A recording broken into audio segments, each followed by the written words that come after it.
Alright, here we go with some more tips, guys. We're going to talk about one of these movements here that I find very effective only if done properly. And the issue is most people don't do this properly. This should be used as a glute activating movement. Watch my hips, and more specifically my glutes, as you notice conscious glute contraction through the range of motion. Most people unfortunately do this wrong by turning it into a lower back exercise. Now, you could argue, yes, I want to isolate my lower back, but I feel that if you have enough structure in your workout routine, i.e. deadlifts, squats, RDLs, all the big movements, you're going to get enough lower back activation to not have to do this movement for isolating the lower back.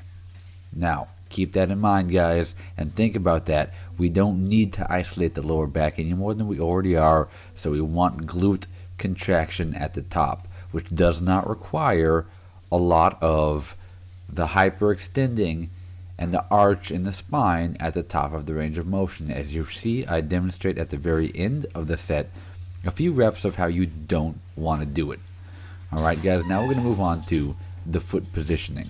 Alright, this is going to be subjective to what you feel gives you the best glute contraction.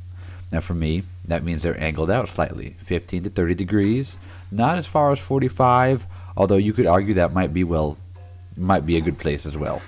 So again, this is subjective. I don't feel like the glutes get good contraction when they are when the feet are placed straight, if that makes sense.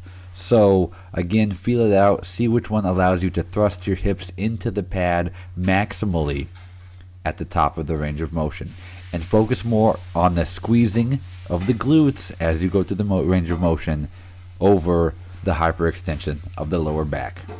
I use this one, guys, to start off my squat and deadlift workouts every single time, just for some good glute activating warm-ups. Hope it helps.